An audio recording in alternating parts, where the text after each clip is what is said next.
Wireless LAN Professionals is a place to educate, inform, encourage, and entertain those involved in wireless LANs. This Wireless LAN Professionals podcast is an audio manifestation of these goals. Our host is a wireless LAN veteran, consultant, designer, and teacher, Keith Parsons. And now, the podcast for wireless LAN professionals by wireless LAN professionals. In this section, we're going to talk about one of the pages from the WLAN Pros Notebook. This is the page that has a dBm to milliwatt conversion. One of my favorite things to teach, and I have a little thing that's a 5-minute to dB to milliwatt conversion. It's a very simple way to go about and doing it. And I think anyone who's in this industry will be able to think in your mind very quickly the dB to milliwatt, milliwatt to dB, and that should be almost instantaneous going back and forth. But for some of you who might be new in the industry, haven't been going along, we added this little conversion table right here for you. The tricks we use in dB to milliwatt conversion, things like, using 3s and 10s. So a 3 on the left side in dB is equal to a 2 on the right side in normal math. Those tricks work really good, and it's very fast to figure out how to do that. Just realize that when you get up to some numbers, like if you do double, 2, 4, 8, 16, you get up to 512 or 1024. On this table, it shows 1000. That's because the difference between the trick using the dB math trick and the actual logarithm are slightly off. So if you using your tricks and you get a number like 512 and the table shows 500, or you use 500 but 512 is what you've been using, they're still the same. You're not going to get too confused with that.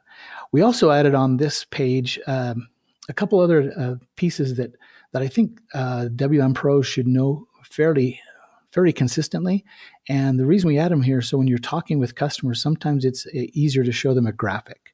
So the state machine is a graphic that you can go and show, and when you're describing the process of how a client does probe request, probe response, authentication request, authentication response, association request, association response, and then it gets into the authentication process later, you can point back and show where there's 802.11 authentication, and there's authentication after 802.11 finishes, and how the state machine works, as well as looking at the disassociation and deauthentication, showing how far back in the process you go depending on what frame is sent. And the third thing we added on this page was the frame control field, specifically for the 2-bit and from bit.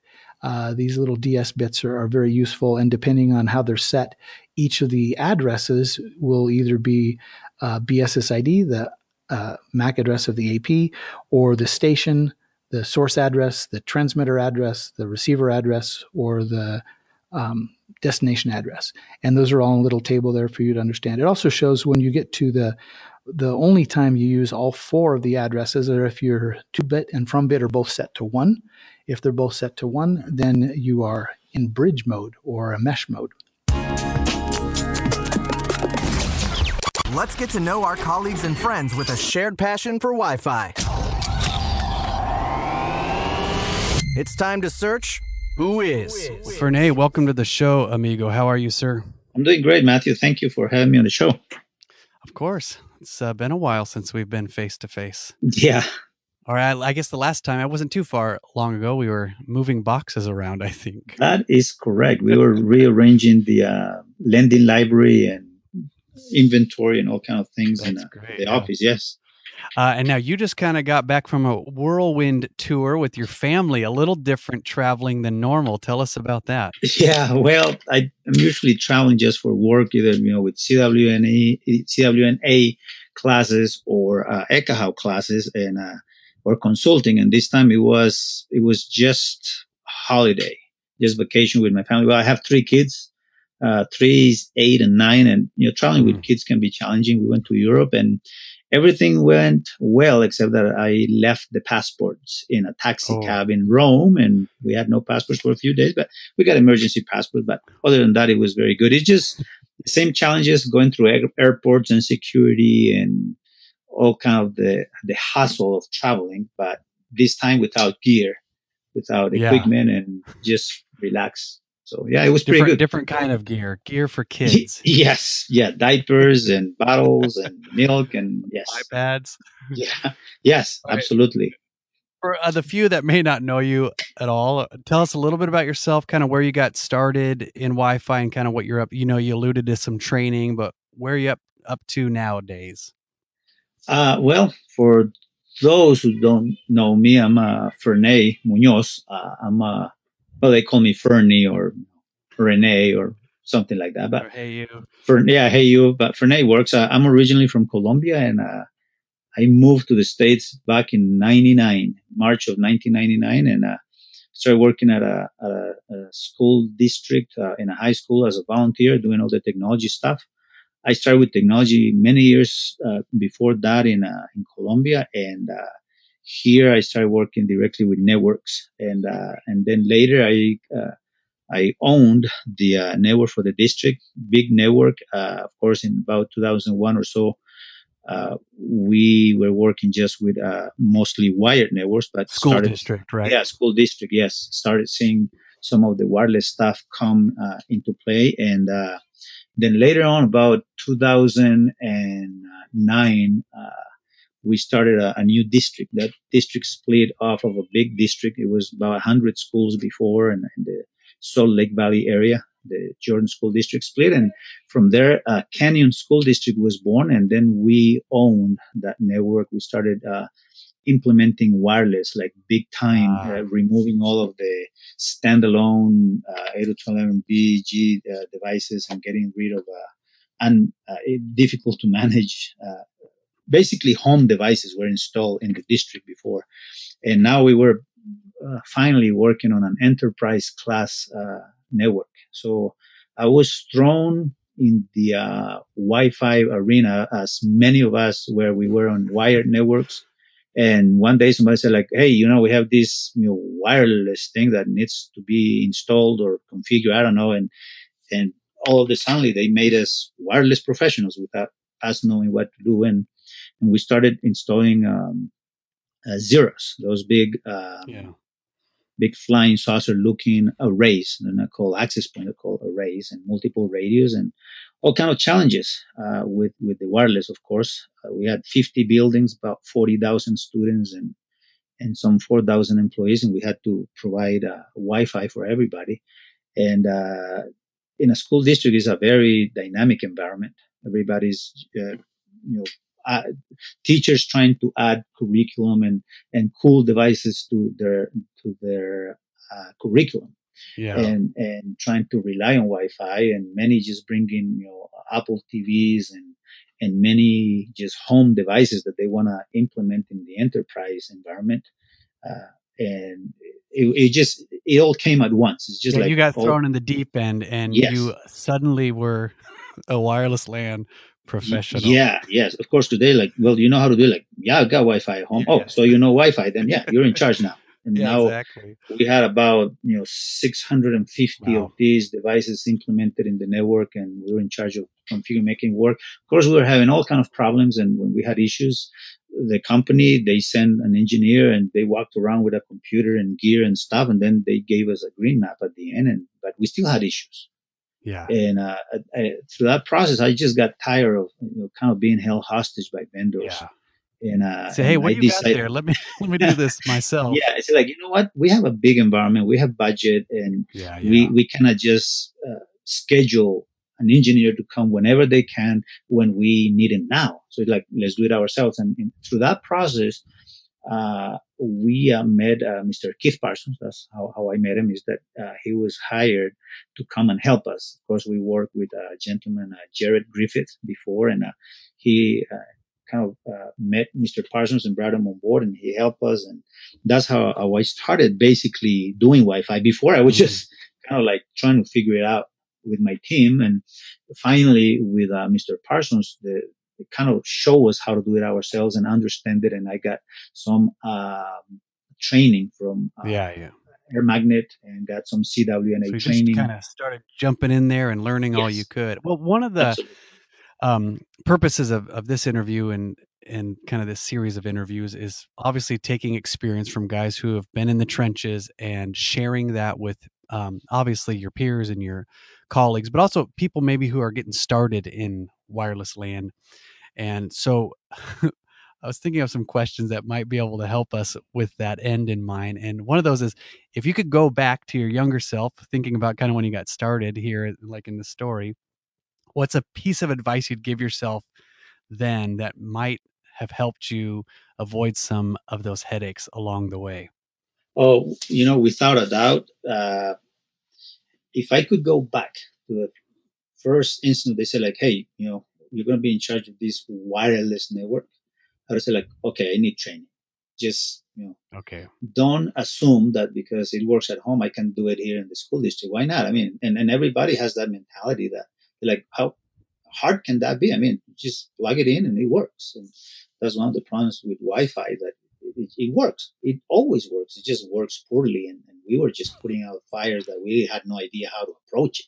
So getting training would have definitely made our So lives right easier. away, just say, Yeah. okay, I need training. Just jump in there and Yes, do it. absolutely. And some companies are proactive because many of my students have been in class and they are like, well, I was the cable guy, and then now the wireless guy left, and now they want me to start doing this, but they send me to get training. So those Yeah. are easy to work with because they have nothing, no knowledge, and you start from scratch. But others like us that were thrown in the field with no knowledge, just with the responsibility, we start figuring out how to configure the controllers and how to make Yeah. this work and how to enable and disable things. And we know how to do it, but we don't know why, or we don't know if it's performing as it's supposed to until something blows up. And so definitely training. And Training. CWNA is a very good vendor neutral training, because that's another thing I found out, Matthew, is that a lot of guys, they come from Cisco backgrounds, they come from Aruba backgrounds, and they have all kind of certifications and training from that vendor. Once you start getting to like the basics of the technology, not the brand, is like, wow, this is totally different. I had a different So obviously, if you have perception. access to those trainings and certifications, take them, Oh but yes, don't just stay there. absolutely. Don't just think that because you got a Cisco certification in wireless, you're a wireless expert. No, it just it just doesn't end there. There's Well, more to it. what's one thing you think you did right early on as you started in working with Wi-Fi? I think was admitting that I didn't know anything.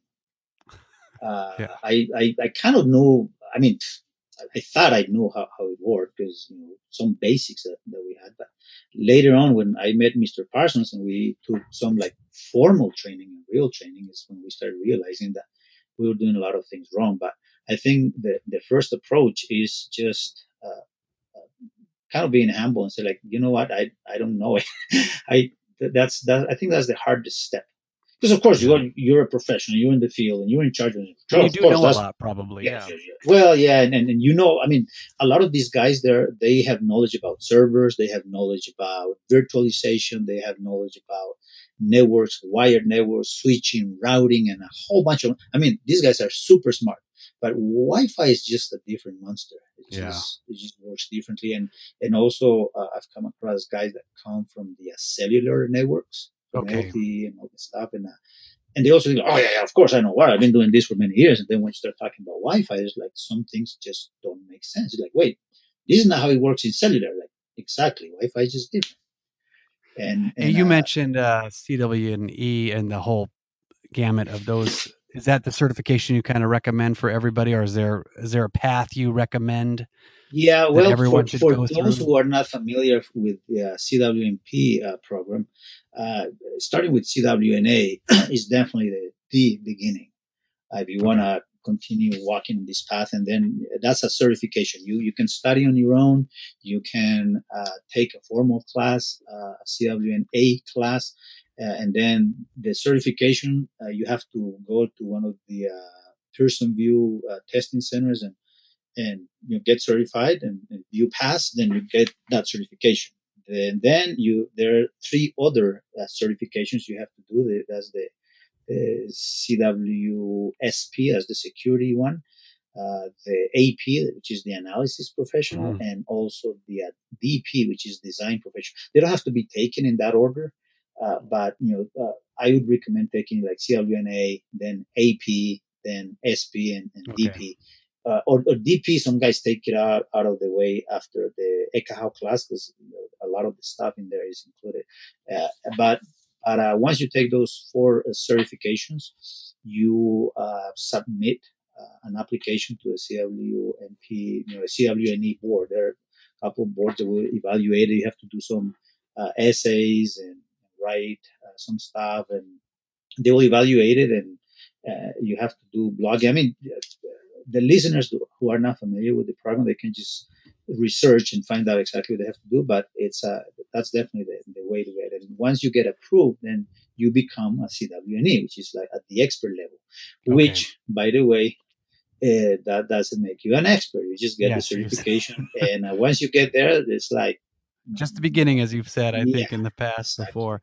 So, kind of along this train of thought, what does investing in yourself as a WLAN professional mean to you? Is it just certifications? When someone says you need to invest in yourself as a WLAN pro, what does that look like?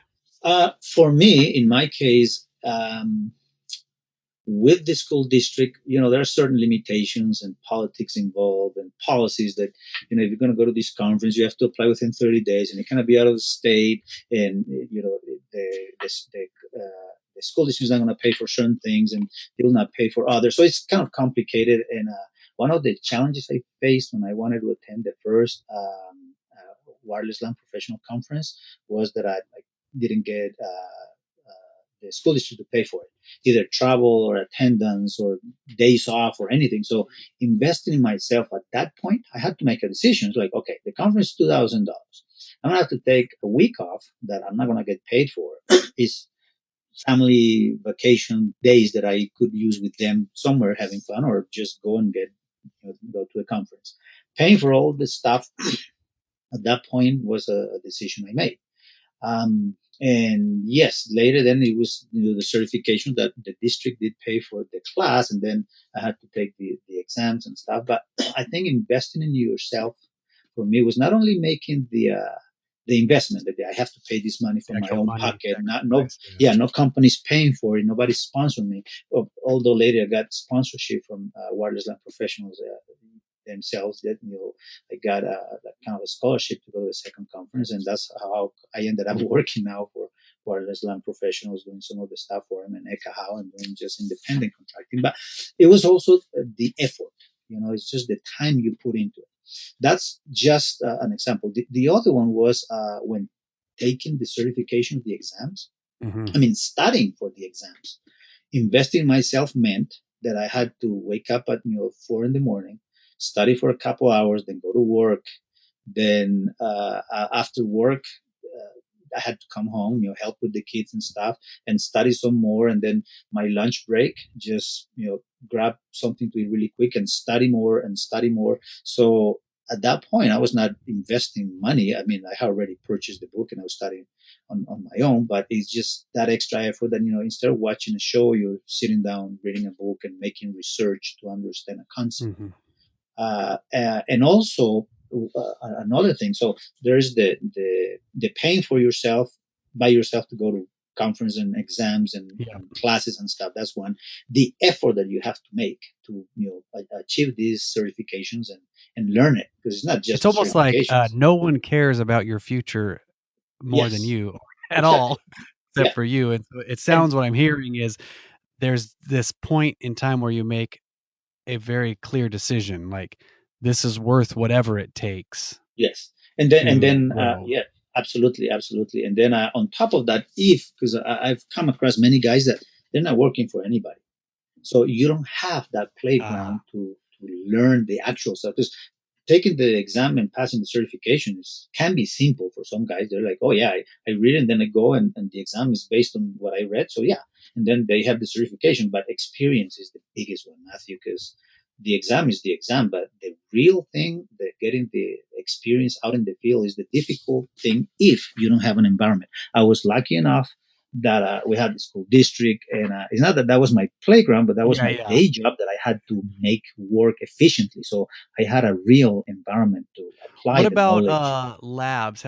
Investing in lab. I hear Keith talk a lot about that. We've got the lending library and those kind of things. Why is that important, and how do you do that? Yes, thank you. And that's the next. That's thank you for the segue, because that's my next point. That if you don't have an environment to to apply the knowledge in the real environment, then you have to build a lab, and that implies buying some equipment. And yeah, we have a wireless LAN Pros, the LAN library, where people can just get like enterprise class equipment that they can play with and configure it and wipe it clean without affecting users and work environments. So it's really, really necessary to have a lab environment. Now, here's the other thing that you can do also. If you don't have a real environment and you don't have the means to get your hands on the on enterprise equipment, is volunteer.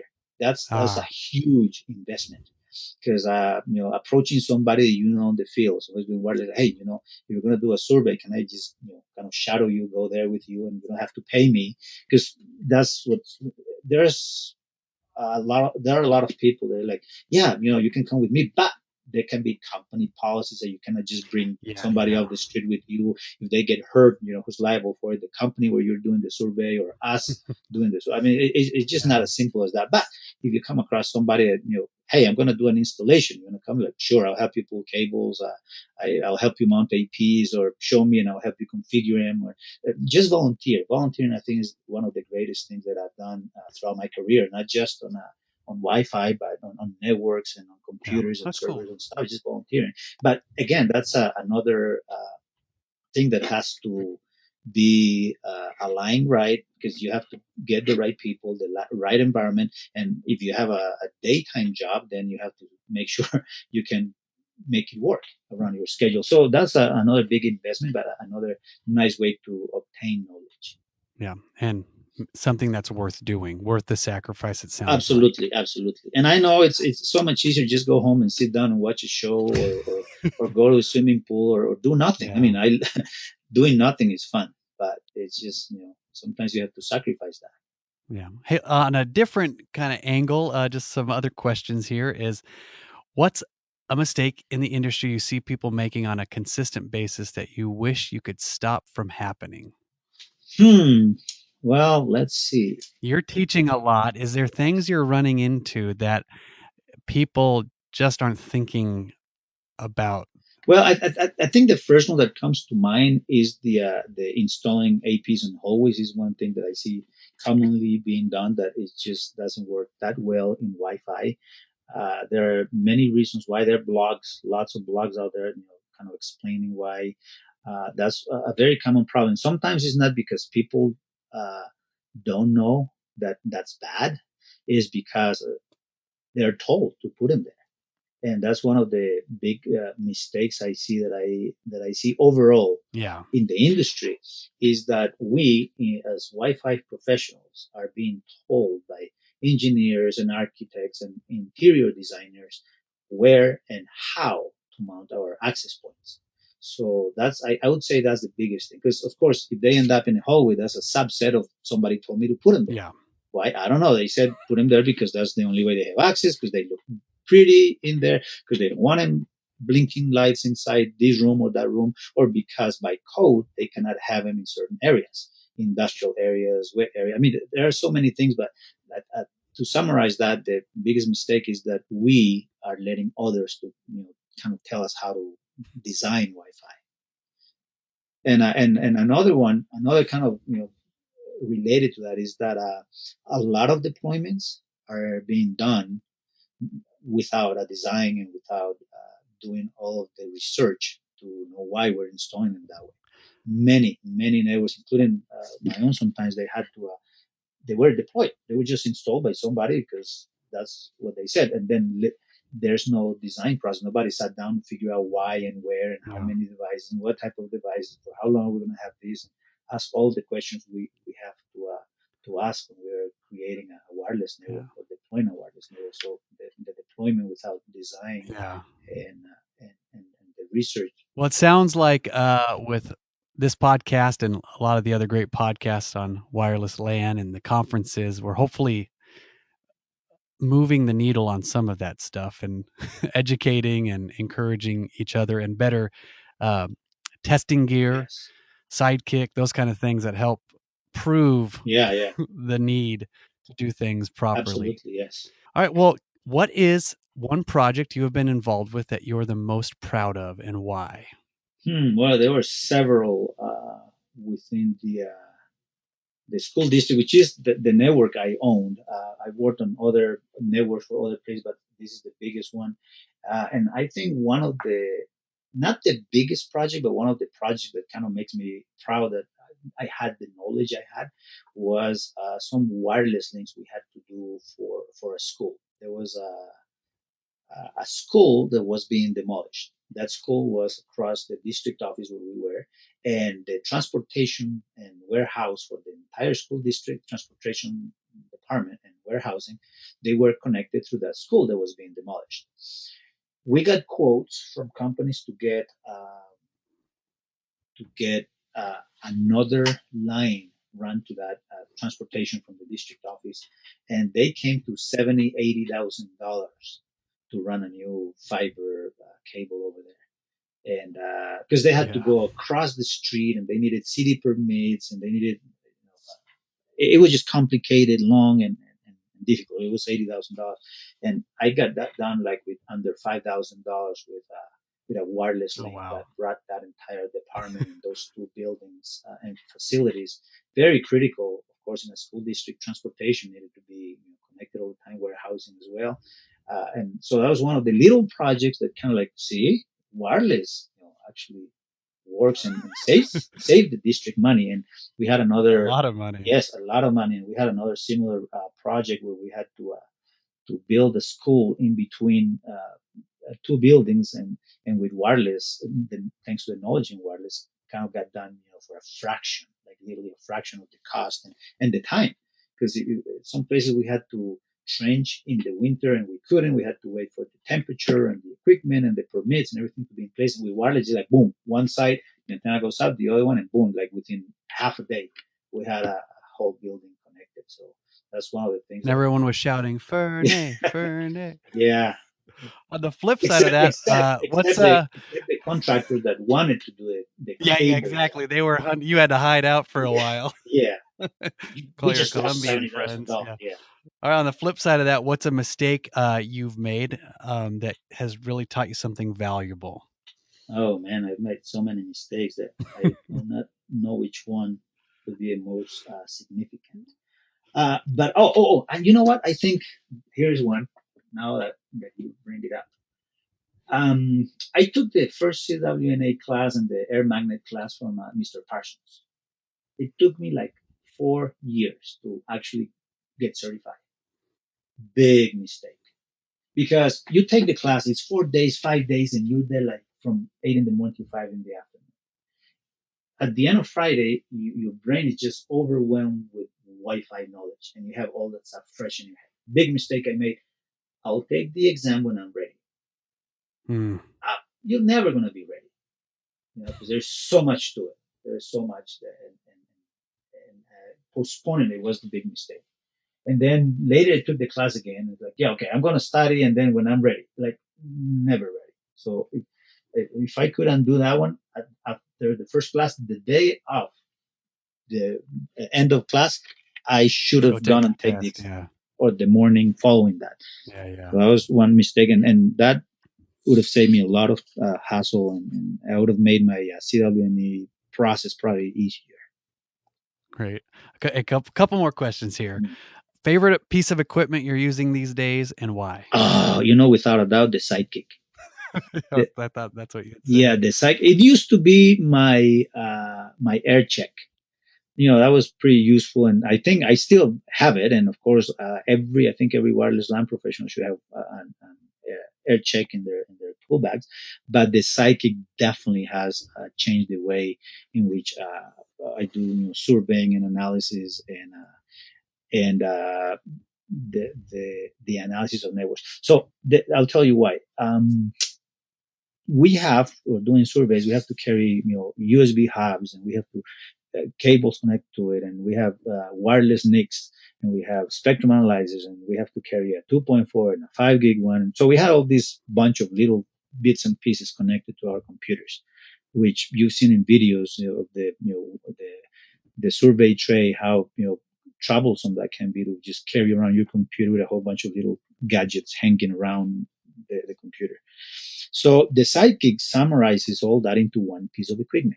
And using that for surveying was really good. We had a big project in Silicon Valley.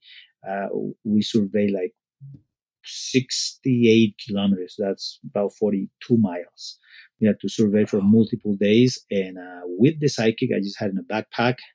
And outside of the backpack, because that thing gets really hot and you don't want to have it inside anything when you were using it. And on a Segway, I will say that I used to kind of not be a friend of the Segway because, like, well, I can walk. I like walking, and I think Yeah. But when you're doing 42 miles, Segway was the way to go. That'll be my second favorite tool if you ask me.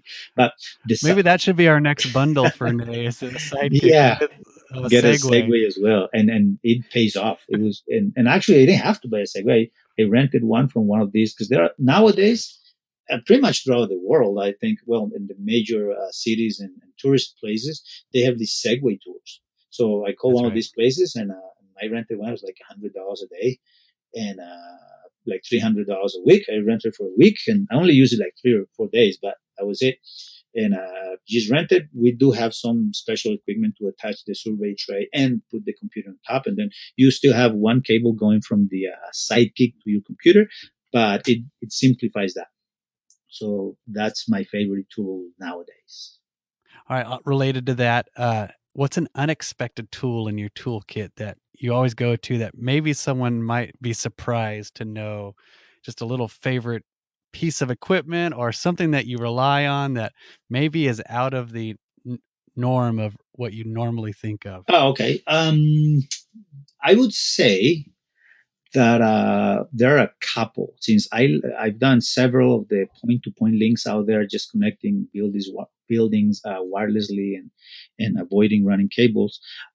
One tool that is kind of like not expected, as you asked, is the a range finder.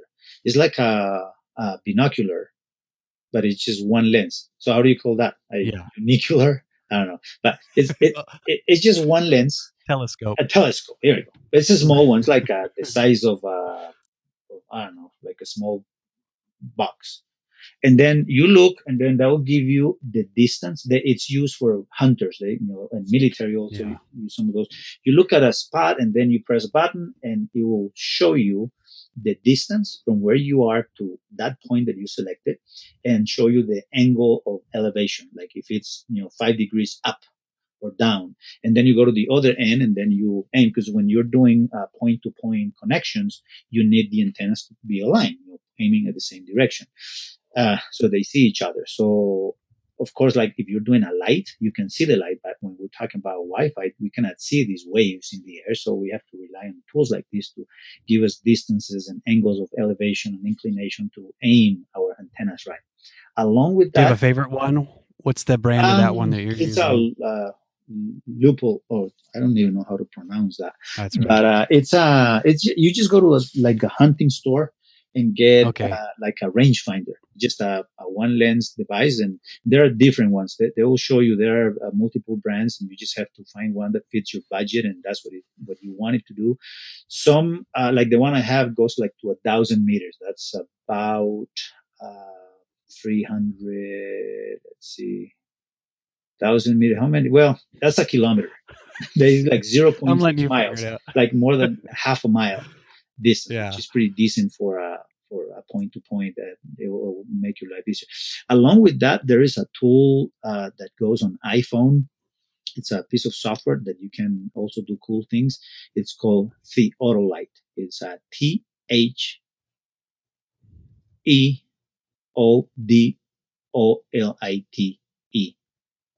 Okay, the Autolite. Theodolite. It's just one word.